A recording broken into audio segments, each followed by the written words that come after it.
누가복음 6장 41절로 49절 마지막 절까지 우리 함께 교독하겠습니다. 제가 먼저 6장 41절 말씀 봉독하겠습니다. 어찌하여 형제의 눈 속에 있는 티는 보고 내 눈 속에 있는 들보는 깨닫지 못하느냐? 넌 내 눈 속에 있는 들보를 보지 못하느냐? 어찌하여 형제에게 말하기를 형제여 나로 내 눈 속에 있는 티를 빼게 하라 할 수 있느냐? 외식하는 자야 먼저 내 눈 속에서 들보를 빼라.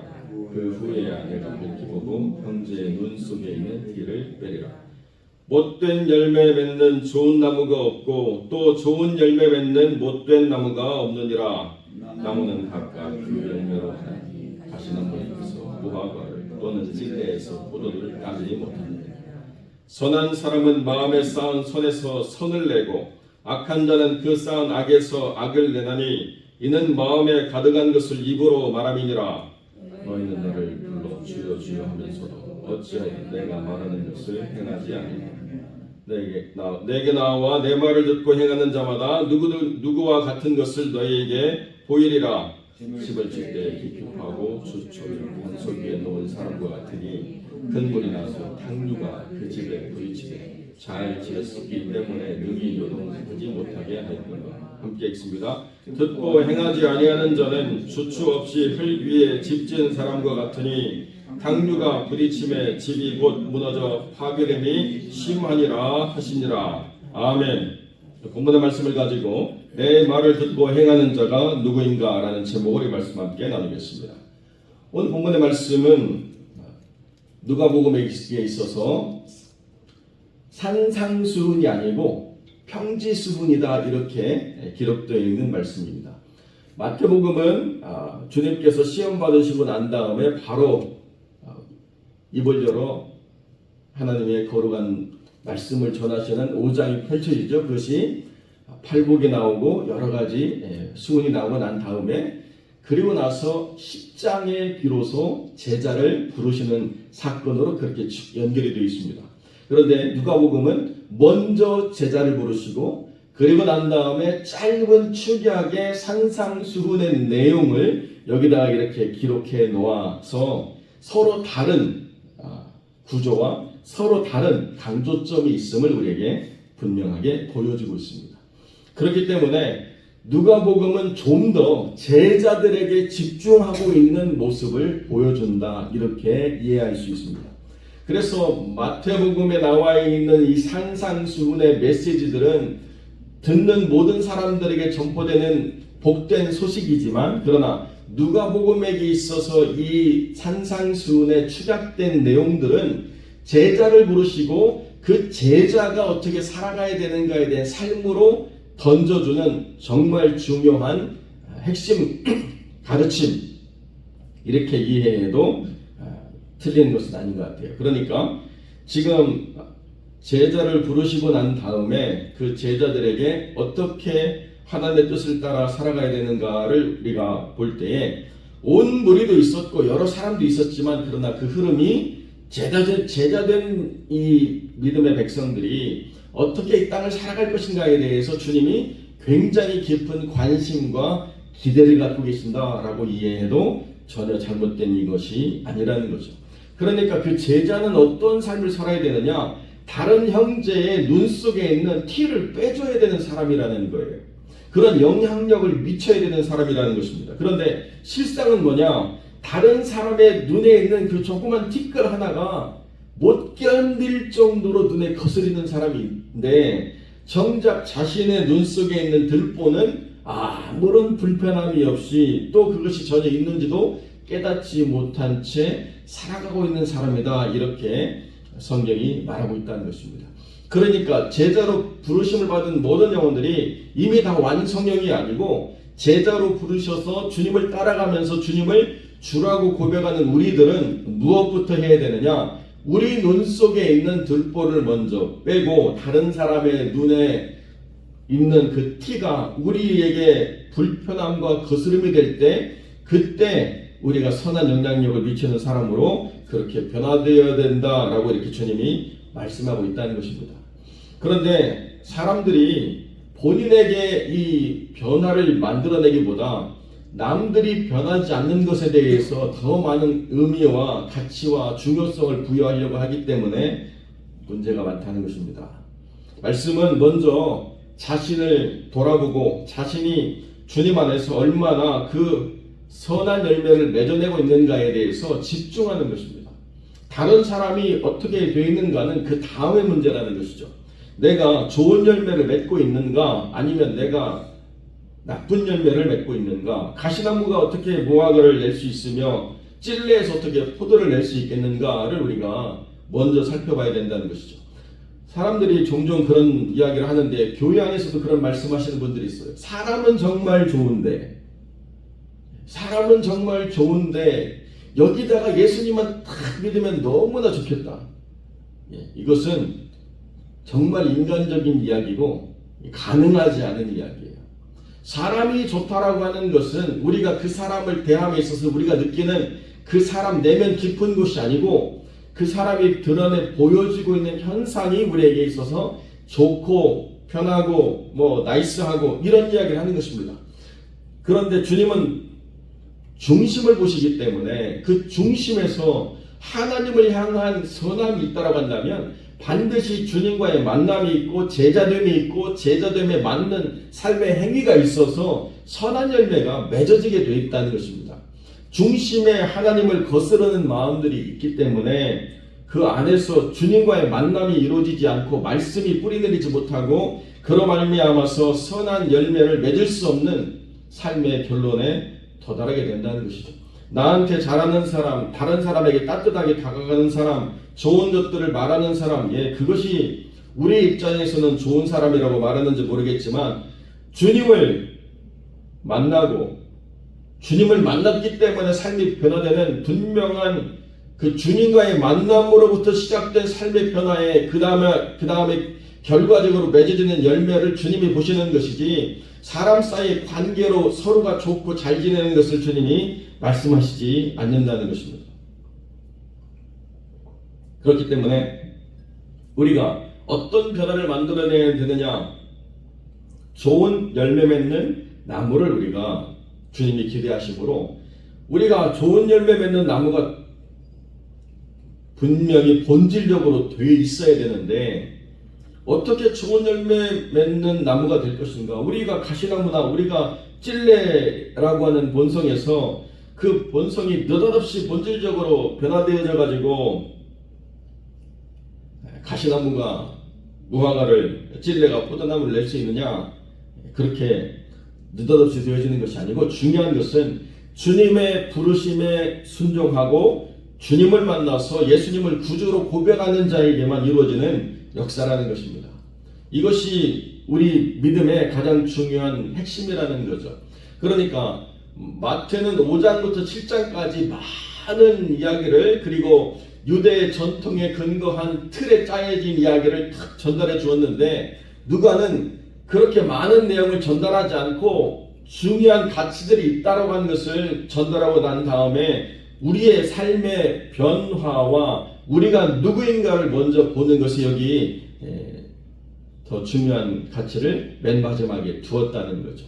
좋고 아름다운 이야기를 아무리 많이 전달해 준다 하더라도 듣고 행하지 않을 사람이라고 한다면 그 많은 내용이 무슨 의미가 있는가라고 이렇게 생각했다라고 해도 전혀 과언이 아니라는 것입니다. 좋은 이야기들을 많이 해주는 것이 의미 있는 것이 아니라 듣고 변화되어야 될 필요성을 우리가 깨닫는 것이 중요하다는 것입니다. 주님을 믿고 변화되었다고 한다면 그 변화라고 하는 것이 삶에서 이루어짐으로 말미암아 삶의 현장이 변화되는 역사가 일어나야 된다라고 우리에게 성경을 말씀하고 있다는 것이죠. 율법이 613개의 조항으로 되어 있습니다.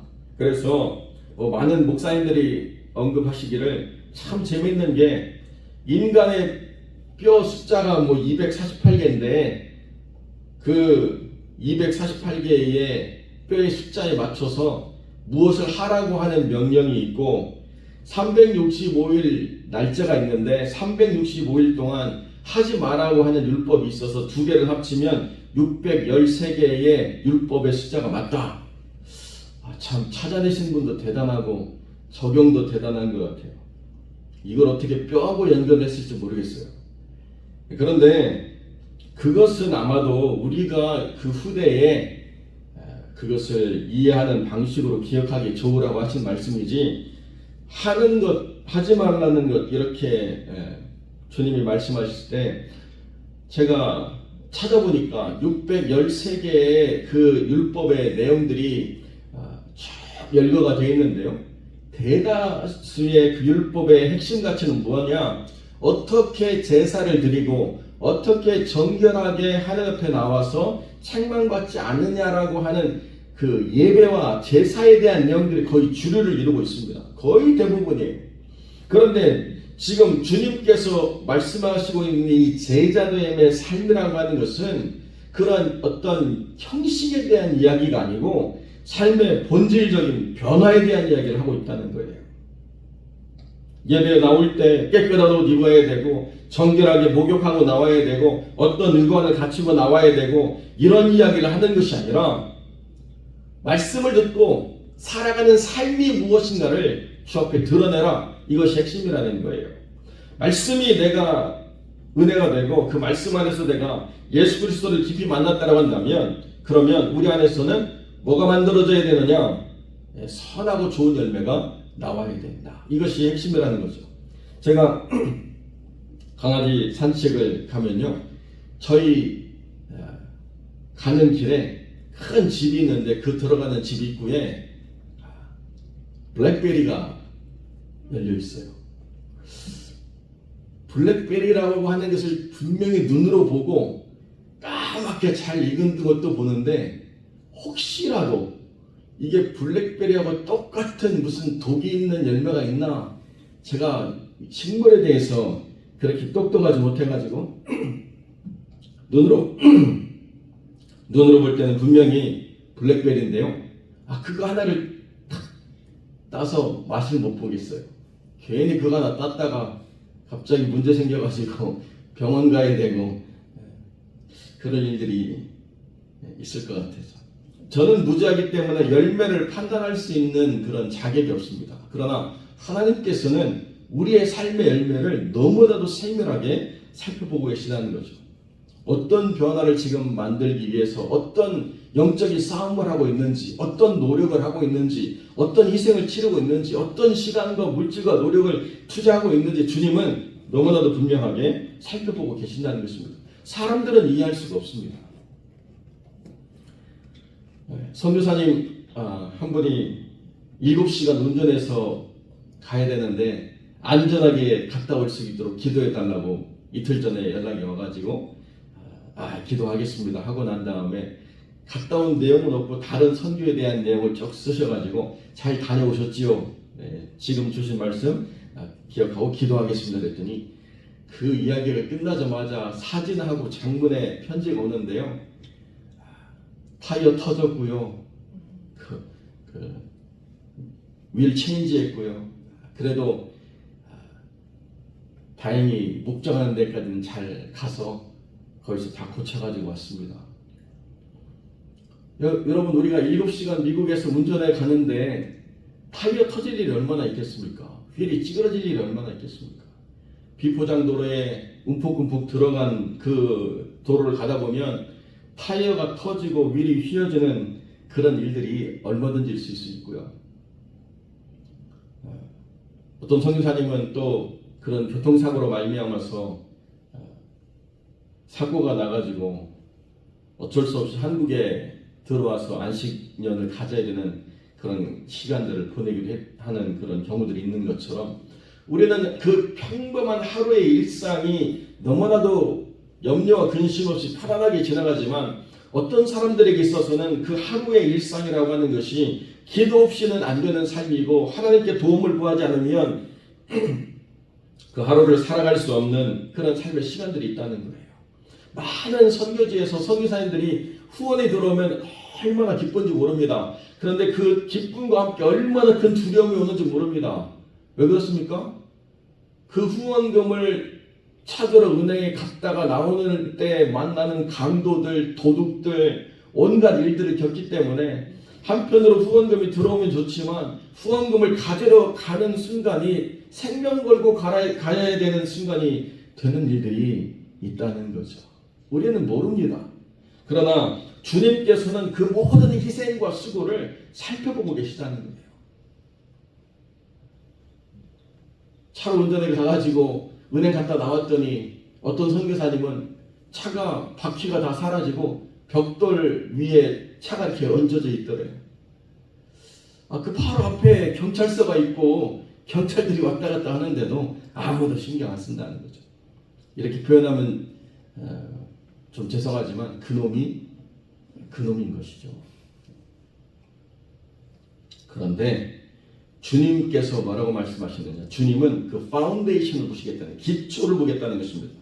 내 말을 듣고 행하는 자, 나를 불러서 주여 주여 하는 자에게 내 말을 듣고 행하는 자가 누구와 같을 것인가를 내가 어떻게 설명할까? 집을 짓지만은 깊이 파고 그 파운데이션, 주추를 반석 위에 놓은 사람, 이것이 내 말을 듣고 행하는 자의 실체라는 것입니다. 위에 무엇이 지어졌는지가 열매가 아니래요. 우리는 위에 무언가 지어지는 게 열매라고 생각하지만 기초를 어떻게 만들었느냐가 핵심이라는 것입니다. 영어 성경으로 말씀드리면 Foundation on the Rock이에요. 그냥 바위가 아니고 그 반석 위에 기초를 세운 사람, 이 사람이 내 말을 듣고 행하는 자에 해당하는 사람이라는 것입니다. 그것이 아니면 그냥 그라운드, 땅 위에다가 without any foundation, 기초 없이 그냥 집을 쌓은 사람이라는 거예요. 그래서 그 사람의 삶의 차이는 무엇이냐? 그 사람이 얼마나 좋은 목재로, 얼마나 크게, 얼마나 화려한 내장재를 쓰고, 얼마나 인테리어를 멋지게 하고, 요즘 유행하는 것으로 색도 짓고 다 넣어서 아름다운 집을 짓느냐가 차이가 아니고, 그것이 좋으냐 나쁘냐는 무엇이 결정하느냐? 탕류가 흘러나올 때 결정한다는 거예요. 이 집이 좋은 집인지 나쁜 집인지 결정하는 것은, 우리는 집을 살 때 그 집이 평수가 얼마고 어떤 머티리얼로 졌고 어떤 인테리어를 했고 어떤 장식들이 들어가고 이것 가지고 그 집의 가치를 따지는데, 주님은요 그건 아무것도 아니래요. 왜냐하면 그 집은 이 세상에서 우리가 영원히 살아가면서 누릴 집이 아니기 때문에. 주님이 말씀하시는 핵심 가치는 아무도 볼 수 없는, 그리고 드러나지도 않는 깊은 땅 속에 어떤 반석이 있는가, 이것이 주님이 말씀하시는 핵심이라는 것입니다. 내 집은 반석이신 예수 그리스도 위에 세워져 있다 라고 하는 것을 무엇이 증명하느냐? 탕류가, 거친 물살이 증명하는 것이지 그 위에 지어진 어떤 내장재나 가치가 아니라는 것이죠. 사랑하는 성도 여러분, 우리는요 그렇기 때문에 우리가 집중해야 될 사역의 핵심이 어디 있느냐? 보여지는 것에 있지 않아요. 보여지지 않는 것에 있습니다. 사람들은 쉽게, 간편하게, 빠르게 무언가를 만들어내는 것이 효율이고 세상을 살아가는 지혜라고 말합니다. 그러나 저희는 불편하지만 깊이 파야 되고요, 그 파운데이션을 예수 그리스도라고 하는 반석 위에 세울 때까지, 그 기초인 반석이신 주님을 만날 때까지 땅을 파야 되고 그 위에 집을 지어야 된다는 것입니다. 어떤 곳으로 짓는 것이 중요한 게 아니고 어디에 짓느냐가 중요하다는 거예요. 그러니까 열매는요 눈으로 보이는 것이 아니라는 것이죠. 우리는 반석 위에 있느냐가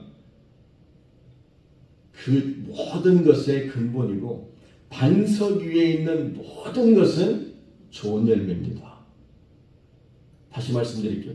반석 위에 있는 모든 것은 좋은 열매예요. 어떤 목사님 그렇게 말씀하시더라고요. 교회가 부흥하는데 왜 부흥하는지 모르는 교회만큼 위험한 교회가 없대요. 목이 좋아서 부흥하고, 여러 가지 사람들 향한 프로그램이 좋아서 부흥하고, 애들 교육하기 위해서 부흥하고, 여러 가지 이유들이 있죠. 그런데 내 영혼이 성장하기 위해서 찾은 교회, 그리고 나를 주께로 인도하는 전도자가 내 생명을 위해서 기도한 기도가 쌓여있는 교회, 그게 진짜 부흥일 때 그 교회가 반석 위에 서 있는 교회가 된다는 것입니다. 여러분, 그러니까요, 교회를 결정짓는 거 장소가 아니에요. 교회를 결정짓는 것은 우리가 반석 위에 있는가를 말할 수 있는 믿음이고, 믿음을 통해서 우리가 한 영혼 한 영혼을 주께로 인도할 수 있다고 한다면 탕류가 나서 그 집에 부딪히더라도 그 교회는 떠내려가지 않는다는 거예요. 여러분, 그러지 않으면요, 떠내려갈 수밖에 없는 안타까운 모습을 드러내는 주님의 제자들이 모인 것도 있을 수 있다는 것이죠.